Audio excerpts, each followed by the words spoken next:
Hi, thank you so much for joining today's video. My name is Manahil. I'm part of the UTM Career Center, the marketing team, and I'd love for you to introduce yourself and your company. Of course. So my name is Sudha. I've been working as a healthcare recruiter for about 10 years at this point. I represent Sentrex, Sentrex Health Solutions. We are here to talk a little bit more about our open positions, our campus recruiting for 2026.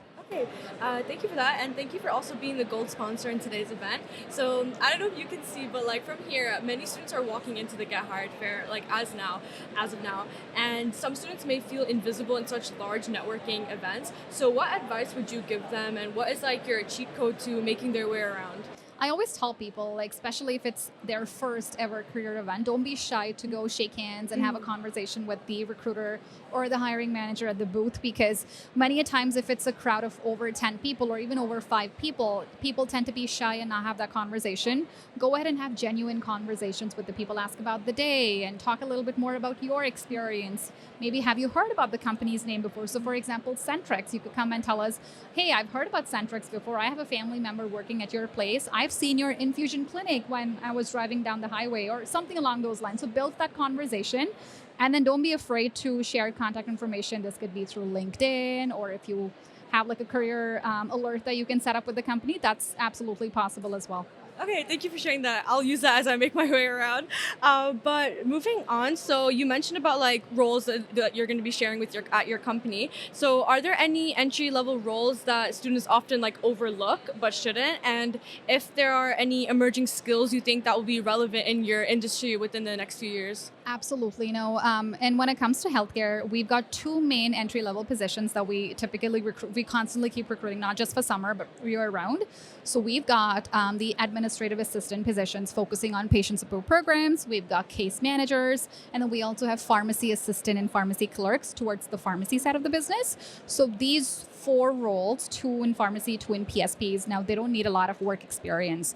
As long as you have the educational background, you understand the theoretical knowledge, and you understand medical terminology, you're comfortable having conversations with patients and other healthcare providers, you're good to apply.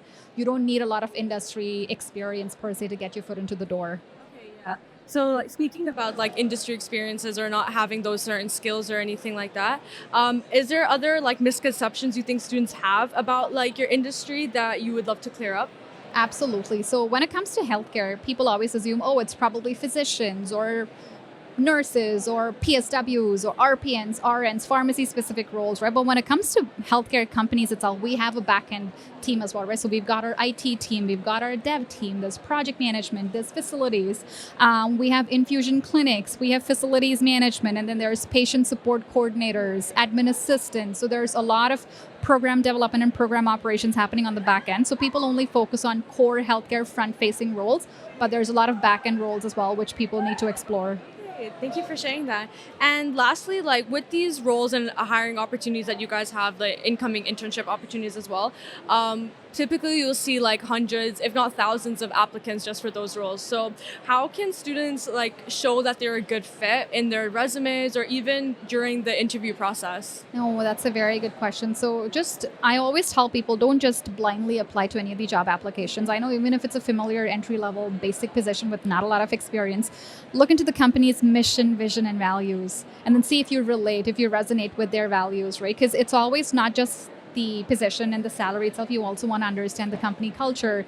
And this is the company where you want to invest and spend the next few years. So you want to understand the company in and out, and then also kind of add that to your cover letter, right? People only focus on the resume, but I always tell people there's something else. There's a cover letter which kind of talks about you. It's more like a summary, but without your face on it, right? So add your details about, what made you apply for this opportunity.